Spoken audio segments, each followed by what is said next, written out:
రాజుల రెండవ గ్రంథము 2వ అధ్యాయము మీకు చాలా సుపరిచితమైన వచనం.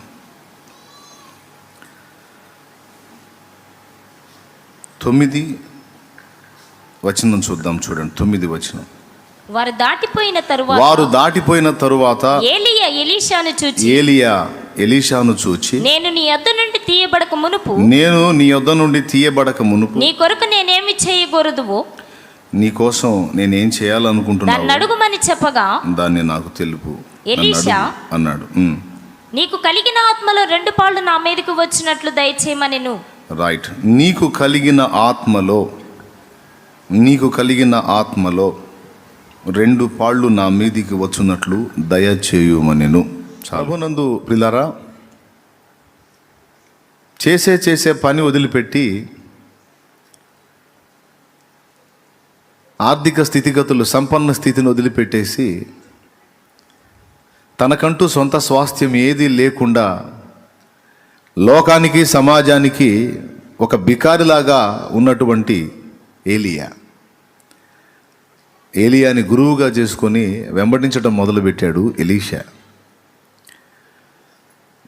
ఏలియాని వెంబడించి ఏలియాకు ఉపచారం చేస్తే, ఏలియాను సేవిస్తే, ఏలియా చెప్పిన పనులెల్లా చేసి ఏలియా పరిచారకుడుగా ఉంటే ఎలీషాకి ఏమాత్రం గిట్టుబాటు అయిద్ది అని మనం ఆలోచిస్తే ఏమీ గిట్టుబాటు కాదు. ఎందుకంటే ఇవ్వటానికి ఏమి లేదు ఏలియా దగ్గర పొలాలు లేవు, స్థలాలు లేవు, ఆస్తులు లేవు, ఇండ్లు లేవు, వెండి బంగారాలు లేవు.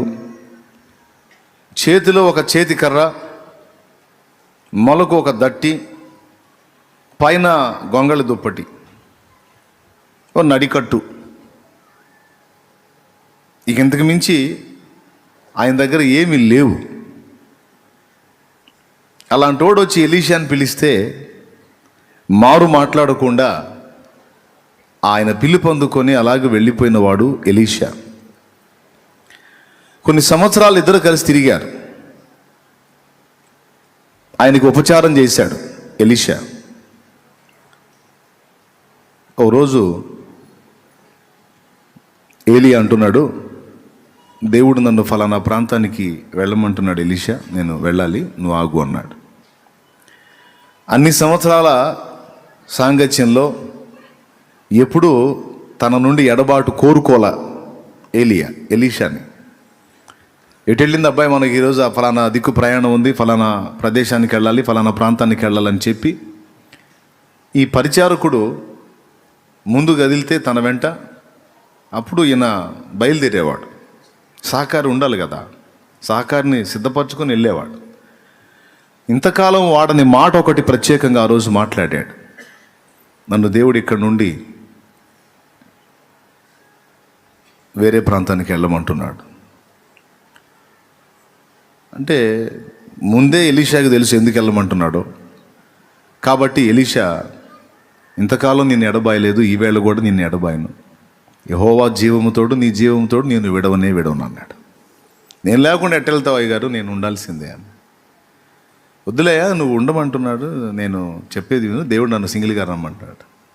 లేదండి అట్లా అనకండి, నేను కూడా వస్తాను. 4 సార్లు అడ్డుకోవడానికి ప్రయత్నం చేస్తాడు. ఈ 4 మార్లు ఎలీషా వెంటాడతాడు.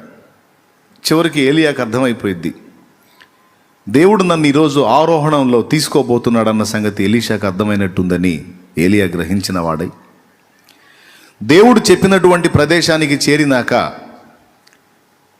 దేవుడు ఏలియాను ఆరోహణం గావింపక మునుపు ఎలీషాని అడుగుతున్నాడు, ఎలీషా, నా నుండి నువ్వేం ఆశిస్తున్నావు? నేను తీయబడక మునుపు నీకేమి చేయకూడదువో నాకు తెలుపుమనగా. చెప్పు, నేను నీకేం చేయాలనుకుంటున్నావు? నా నుండి నువ్వేం ఆశిస్తున్నావు? నీకున్న అవసరత ఏంటి అని అడిగాడు. ఇక ఈరోజుతో నీకు నాకు బంధం తెగిపోతుంది, వెళ్ళిపోతున్నాను. ప్రభు పిలుస్తున్నాడు, పంపిస్తున్నాడు, అగ్నిని రథములను పంపిస్తున్నాడు నన్ను తీసుకొని వెళ్ళటానికి. మరి నువ్వు చెప్పు, కోరుకో అన్నాడు. అక్కడ ఎలీషా కోరినటువంటి కోరికే నాకు చాలా ప్రత్యేకమైన కోరిక, మనందరికీ కూడా అవసరమైన కోరికే. ఏలియాతో అంటున్నాడు, గురువుగారు ఈరోజు వెళ్ళిపోతా అంటున్నారు, వెళ్ళిపోతే మళ్ళీ తిరిగి రారు, మరి మీరు వెళ్ళిపోతే నేను ఒక్కడిని అయిపోతాను. కాబట్టి ఏ పని నిమిత్తము నీవు పిలువబడి వాడబడ్డావో, నీవు వాడబడిన దానిలో ఏ శక్తి వినియోగమైందో, ఏ ఆత్మను కలిగుండి నువ్వు వాడబడ్డావో, నువ్వు కలిగి ఉన్న ఆ ఆత్మశక్తిలో 2 పాళ్ళు నా మీదికి వచ్చినట్లు దయచేయమన్నాడు. ఈరోజు మన పాఠం ఏంటంటే, అసలు నిజంగా మనకున్న అవసరత ఏంటి, మనమున్న పరిస్థితి ఏమిటి, అది భౌతికంగానైనా ఆత్మీయంగానైనా మనం ఉన్న పరిస్థితి ఏమిటి, మనమున్న మెట్టు ఏమిటి, లేదా మనమున్న అంతస్తు ఏమిటి, దానికి తగ్గట్టు దేవుని ముందు మనం కోరవలసినది ఏంటి. చాలామందికి అసలు వాళ్ళకి ఏం అవసరమో కూడా తెలియదు. తెలివి కలిగి ఉంటారు, జ్ఞానవంతులుగా ఉంటారు, చదువుకొని ఉంటారు, విద్యాబుద్ధులు గలవారిగానే ఉంటారు. కానీ చాలా వరకు సమాజంలో మనుషుల్ని గమనిస్తే మానసిక రోగుల్లాగా ఉంటారు. మనం కూడా దానిలో ఏమీ కొదువేమి కాదు, మనం కూడా అలానే ఉన్నాం మానసిక రోగుల్లాగా. మానసిక రోగులకి ఏం కావాలో తెలియదు. వాళ్ళకి ఏ పరిస్థితి వచ్చినా సరే ఒకడు చూసుకోవాల్సిందే. వాళ్ళకి ఆకలైనప్పుడు ఆహారం ఒకడు పెట్టాల్సిందే, వాష్రూమ్కి ఒకడు తీసుకెళ్లాల్సిందే. అంతా వాళ్ళ అవసరత వాళ్ళకి తెలియదు. మళ్ళీ మనుషులే, కాళ్ళు చేతులు, కళ్ళు నోరు ముక్కు చెవులు మనకున్నట్టు అంత బాగానే ఉంటారు. మానసిక రోగులకి తమ అవసరత తమకు తెలియదు. ఆధ్యాత్మిక మానసిక రోగులు కూడా కొంతమంది, లేదా ఆత్మీయ రోగులు కూడా కొంతమంది దీన్ని గుర్తుపట్టరు. ఇద్దరు శిష్యులు ఈ సమయంలో మనం 2 శిష్యుల్ని గుర్తు చేసుకుందాం. ఒకడు ఏలియా శిష్యుడైన ఎలీషా, మరొకడు ఎలీషా శిష్యుడైన గెహజీ. ఇద్దరు శిష్యులే, కానీ ఏలియా దగ్గర ఎలీషా ఏం ఆశించాడు, ఎలీషా దగ్గర గెహజీ ఏం ఆశించాడు. దేవునితో నడవగోరి, దేవుని చిత్తం నెరవేర్చగోరి, దేవునితో బ్రతకగోరిన వాడికి అత్యవసరంగా ఏం కావాలి? గెహజీ ఏమో వెండి బంగారం డబ్బు ఇహలోక సంపదను ఆశించాడు. ఎలీషా ఏమో ఏలియా దగ్గర నీ మీదున్న ఆత్మలో 2 పాళ్ళు నా మీదికి వచ్చినట్లు దయచేయమన్నాడు. అంటే ఎలీషా సామాన్యుడు కాదు, ఓ ప్రత్యేకమైన వ్యక్తి, మంచి వివేచన కలిగిన వాడు. తనున్న పరిస్థితి ఏమిటి, తన అవసరత ఏమిటి, తనకేం కావాలి అనేది స్పష్టంగా ఎరిగి దాన్నే దైవజనుని ముందు ఉంచాడు. ఈరోజు చాలామంది చాలా కోరికలు కోరుతూ ఉంటారు. ఆ కోరికల్లో ఎంతవరకు అవి తమకి నిజంగా అవసరమో, ఎంతవరకు అవి అనవసరమో తెలియదు. నాకు అది కావాలి, ఇది కావాలి, ఇవి కావాలి, ఇవి కావాలని ఎన్నో కోరికలు కోరుతూ ఉంటాం మనం. ఏలియా వెళ్ళిపోతున్నాడు, ఇంకా ఆ టైం మిస్ అయిందంటే మళ్ళా ఎలీషాకి ఏలియా దొరకడు. కాబట్టి అడిగేదేదో సరైనది అడగాలి, గురువుగారు వెళ్ళిపోయాడు, ఇంక దొరకడు. కాబట్టి ఆ పైసలు అడుగుదామా, లేకపోతే వివాహాన్ని అడుగుదామా, లేకపోతే రాజు దగ్గర ఏదైనా అధికారాన్ని అడుగుదామా, లేకపోతే ఒక రాజ్యాన్ని అడుగుదామా, సింహాసనం అడుగుదామా, పైసలు అడుగుదామా, అసలు నా అవసరత ఏంటి? ఈ టైం పోతే నాకు మళ్ళీ టైం దొరకదు, సో నేను ఏమేమి అడగాలి అనేది ఒక లిస్ట్ పెట్టుకోవాలా. పోనీ ఆయన అడిగినప్పుడు ఇంటికి వెళ్ళి మావిని అడిగి చెబుతానని కూడా అనలా, లేకపోతే ఎవరి సలహా తీసుకొని నేను చెప్తాను గురువుగారు నాకు టైం ఇవ్వండి, ఒక ½ అవర్ టైం ఇవ్వండి అనలా. అంటే ప్రారంభం నుంచి ఎలీషా మానసికంగా సిద్ధపడి ఉన్నాడు.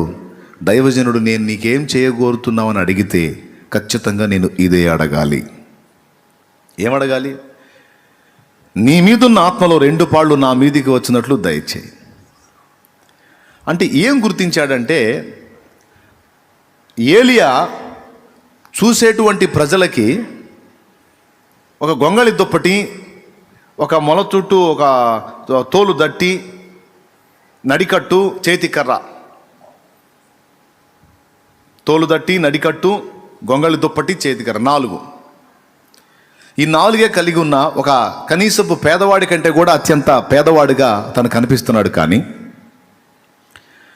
తను కలిగి ఉన్నటువంటి దేవుని ఆత్మశక్తి ఎంతటిదంటే సింహాసనం మీద కూర్చున్న రాజుకు కూడా సాధ్యము కాని పనులు నా దైవజనుడికి సాధ్యం. గట్టిగా, సింహాసనం మీద కూర్చున్న ఒక రాజు కూడా చేతగాని పనులు నా దైవజనునికి సాధ్యం. చచ్చిపోయిన మనిషిని సింహాసనం మీద కూర్చున్న రాజు బతికించలేడు, కానీ దైవజనుడు బతికించాడు.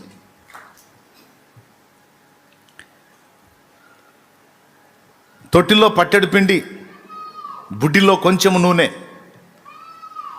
3.5 సంవత్సరం కరువు కాలం తీరేంత వరకు అది తరిగిపోకుండా అలాగా తీసే కొద్దీ ఇంకా వచ్చేటట్టు, తీసే కొద్దీ వచ్చేటట్టు చేసేటువంటి ఆ మహిమగల కార్యం నా దైవజనుడు కోరితే దేవుడు చేశాడు. రాజుకి ఇది సాధ్యం కాదు.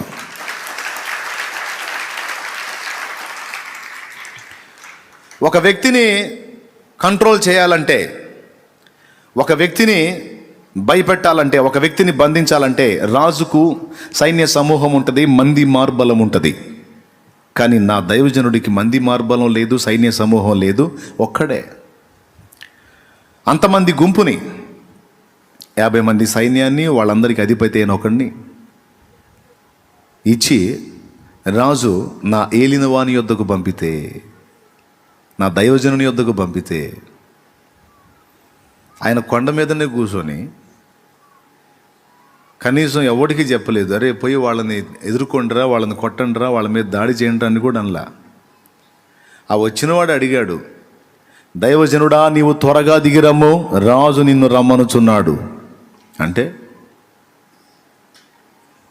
నేనే దైవజనుడిని అయితే నిన్ను నీ 50 మందిని ఇప్పుడే ఆకాశం నుండి అగ్ని దిగి వచ్చి దహించునుగాక అని ఆ మాట పలకగానే తక్షణమే ఆకాశం నుండి అగ్ని దిగి వచ్చి ఆ 50 మందిని, వానికి నాయకుడు అధిపతి అయిన వానిని భస్మం చేస్తే, అగ్ని కాల్చి వేస్తే 51 బూడిద కుప్పలు అక్కడ ఉన్నాయి. అలాగా 2 దఫాలు ఆయన చేయగలిగాడు. అంటే ఒక రాజుకు సైన్య బలం ఉంటే ఇతనికి సైన్యం లేకపోయినా ఆ సైన్యాన్ని కూడా భస్మం చేయగల బలం ఉంది.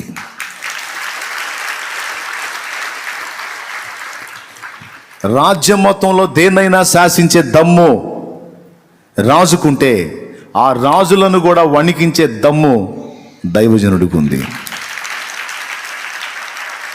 ఇదంతా దేన్ని బట్టి? చూపులకేమో బికారోళ్ళ కనపడుతున్నాడు, కనీసం ఒంటి నిండా బట్ట కూడా, కనీసం ఒక నిలువుటంగి కూడా కొనుక్కోవటానికి పైసలు లేని ఒక సామాన్యమైన బికారోళ్ళ కనపడుతున్నాడు. చూడటానికి ఏది కావాలంటే అది. అసలు తన కోసం ఏం ఆలోచించడో ఎదుటోళ్ళు, ఎక్కడ తింటాడో, ఎక్కడ వండుకుంటాడో, ఏంటి ఇతని జీవితం. కానీ అతనికి అసాధ్యమైనది ఏదీ కనపడట్లా, ఏదైనా చేస్తున్నాడు. బాగా అబ్జర్వ్ చేశాడు ఎలీషా. దీని అంతటి కారణం ఏంటి? తనేమన్నా చిన్నప్పటి నుంచి ఏమైనా ప్రాక్టీస్ చేశాడా, ఏమైనా సాధన చేశాడా? నో, ఇదంతా అతని మీదున్న అభిషేకం. దేవుని శక్తి అతని మీద పనిచేస్తుంది. అతడు కోరితే దేవుడు ఏదైనా సరే ఆమెన్ అంటున్నాడు. అతనికి దేవుడు తన పరిశుద్ధాత్మ శక్తిని అనుగ్రహించాడు. ఆ శక్తి ఏలియా మీద పనిచేస్తుంది. కాబట్టి దేవుని పరిశుద్ధాత్మను, ఆయన శక్తిని కలిగి ఉన్న ఏలియాకు ఎదురు ఏది లేదు. మరి ఇప్పుడు నా పని కూడా అంతే. నేను రాజుల్ని శాసించాలి, రాజ్యములో ఉన్న ప్రజలను దేవుని వైపు త్రిప్పి ఉంచాలి, వాళ్ళు దారి మళ్ళకుండా నేనున్నంత వరకు వాళ్ళని భద్రపరచాలి. నా పని అదే.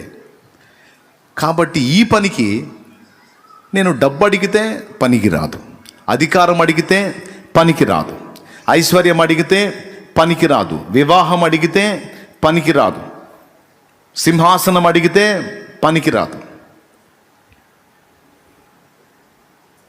ప్రజల హృదయాలను దేవుని వైపు త్రిప్పి ఉంచడానికి ఈ లోక సంబంధమైనవి ఏవీ పనికిరావు, దేవుని పరిశుద్ధాత్మ శక్తి తప్ప.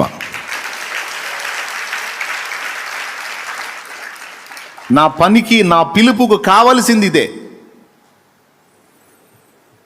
దేవుని పరిశుద్ధాత్మను కోరితే, ఆయన శక్తి కోరితే, ఆ ఒక్కడు నాతో ఉంటే ఇక సమస్తము నా చేతిలో ఉన్నట్టే.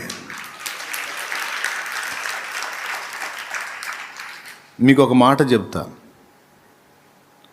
ఏలియా ఆరోహణమైనప్పుడు ఎలీషా ఏమని కేక వేశాడో చూడు.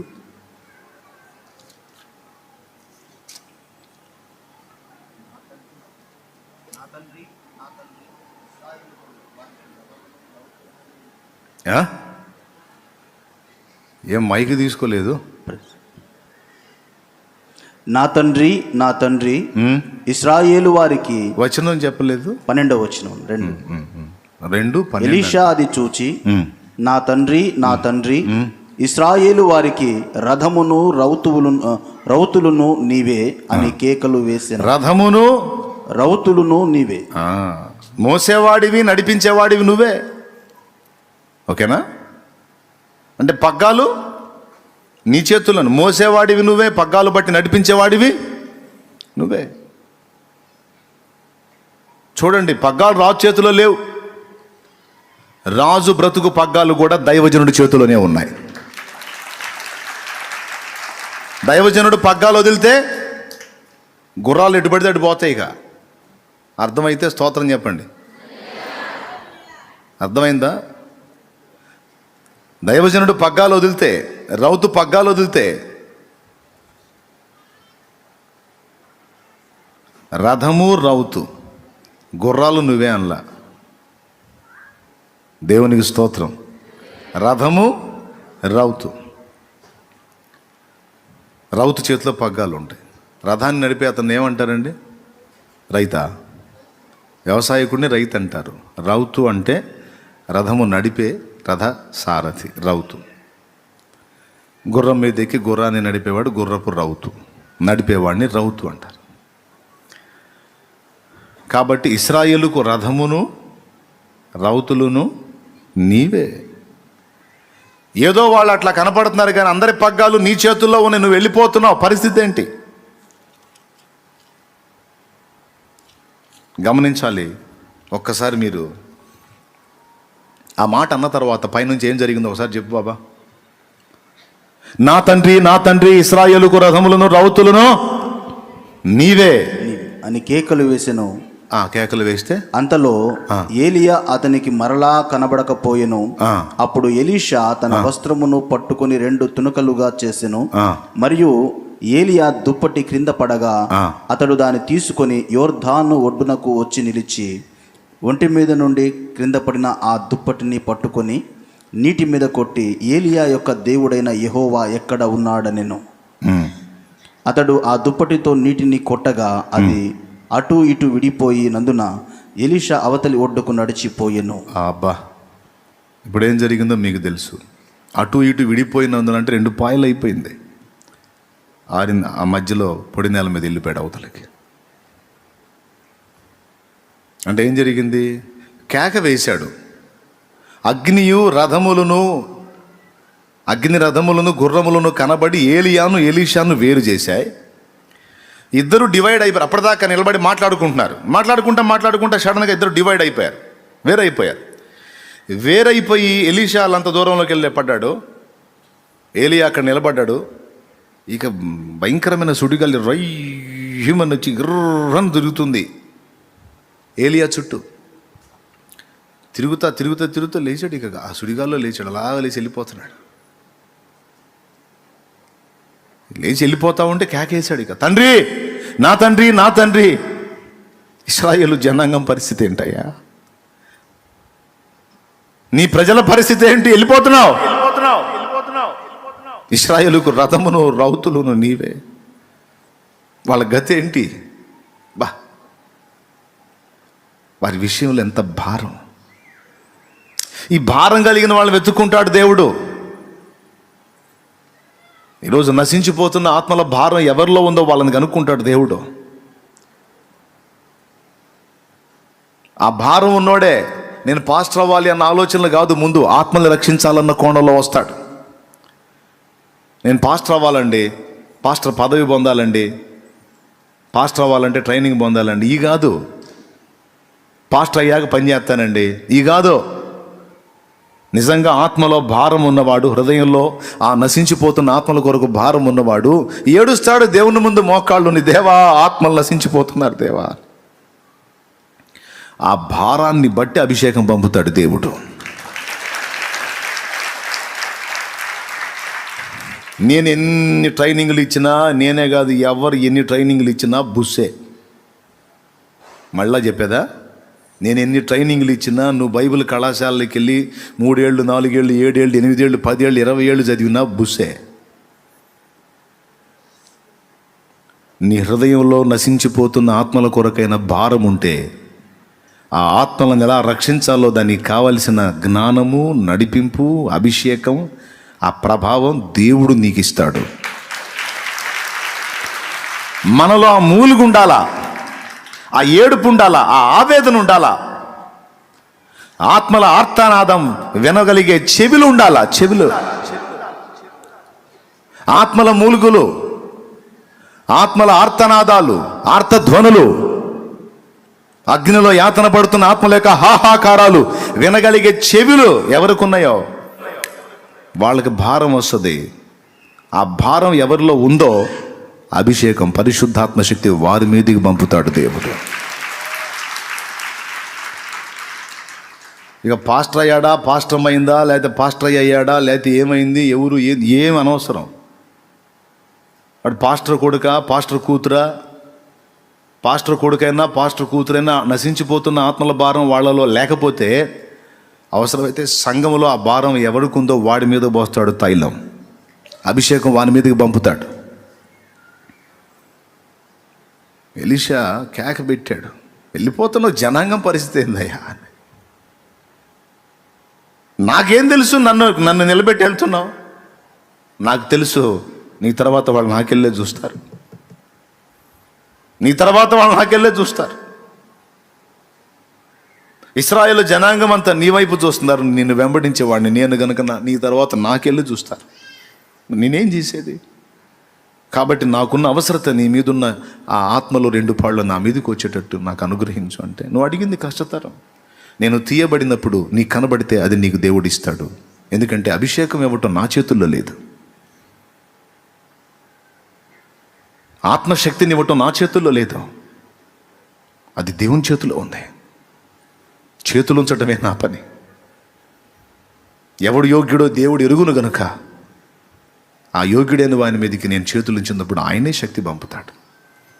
నువ్వేమన్నావు? 2 అంతలు అన్నావు. 2 అంతలు నువ్వు పొందాలంటే 2 అంతలైనా 4 ఇంతలైనా 1 ఇంతైనా ఇవ్వటం ఆయన చేతుల్లో ఉంది కనుక. నేను తీయబడినప్పుడు నీకు కనబడితే అది నీకు దేవుడిస్తాడు పో అన్నాడు. అని వెళ్ళిపోయాడు.